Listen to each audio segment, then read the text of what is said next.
السلام عليكم ورحمة الله تعالى وبركاته. مرحبا بالجميع، فيديو جديد، وصفة جديدة على قناة كويزين ان بي. الوصفة ديال اليوم هي عبارة على شناك بالعجين المورق السريع. شناك اللي كيجي بنين مورق وسهل في التحضير.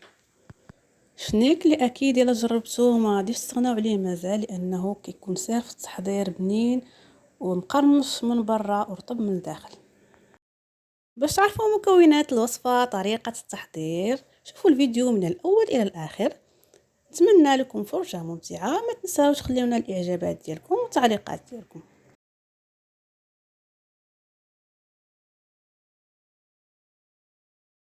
على بركة الله نبداو الوصفة. أول حاجة كنحضروها هي عجينة ديال العجينة. بالنسبة لمكونات العجينة غتلقاوهم في الفيديو السابق اللي حضرت فيه بان سويس وبتي بان، وغنخلي لكم المقادير والمكونات في الوصف، وايضا الرابط ديال الفيديو ديال الفيديو السابق. بالنسبه للعجينه انا هنا عجنتها في الليل، خليتها في الثلاجه، خليتها في الثلاجه تخمر حتى الصباح. هذا باش بديت كنخدم بها بهذه الطريقه اللي كتشوفوا. اول حاجه غنسرح العجينه ديالنا بهذا الشكل ولا شكل طولي كيف ما كتشوفوا.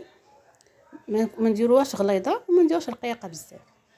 ثاني حاجه كناخذ 250 غرام ديال المارغرين اللي كنسرحها ما بين جوج ديال البلاستيكات. كنسرحها بنفس الطريقه اللي سرحت بها العجينه، بنفس نفس الطول نفس العرض.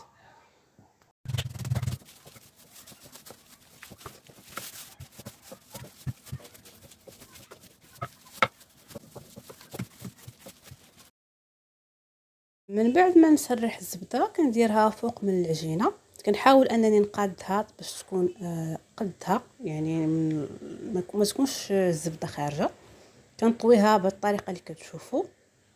بعد كنقلبها على الجهه الاخرى وكنبدا نسرح مره اخرى.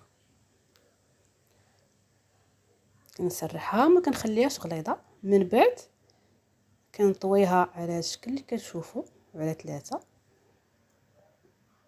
هكا، ومن بعد نقلبها ونسرحها ونطويها مره اخرى بنفس الشكل المره الاخيره.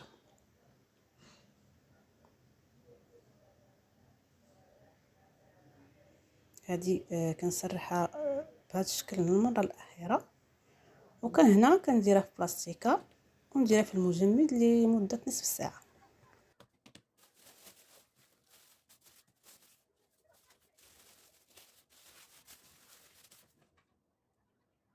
من بعد ما كنخرجوها من المجمد كنسرحوها بهذا الشكل اللي غتشوفوا فيه، تشوفوه في الفيديو.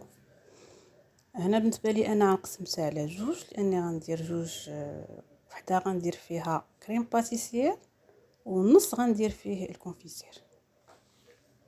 كنسرحها ما تكونش غليظه بزاف وما تكونش رقيقه.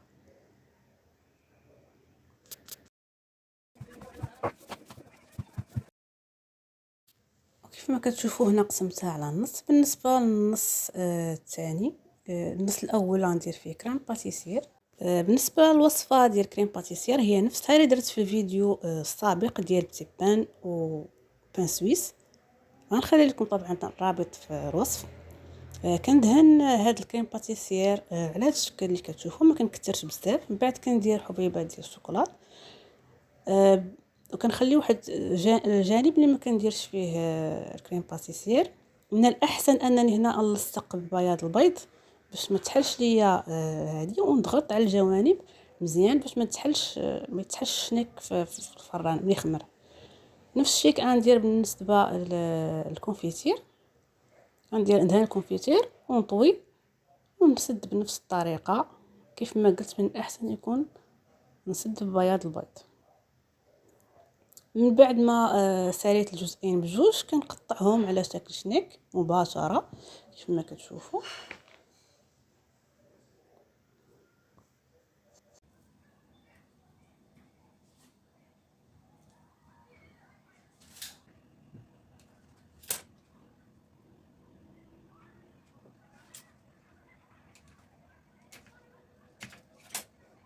قبل ما نخليوهم يخمروا كندهنوهم صفار بيض اللي كنكونوا درنا فيه شويه ديال الحليب، وكنخليوهم يخمروا حتى يخمروا مزيان.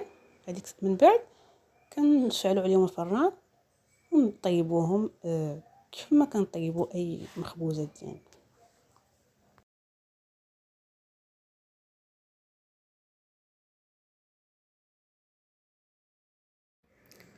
وكيف ما كتشوفوا هذا هو الشكل النهائي ديال الشنيك، يجي رائع جدا لا في المذاق ولا في المنظر.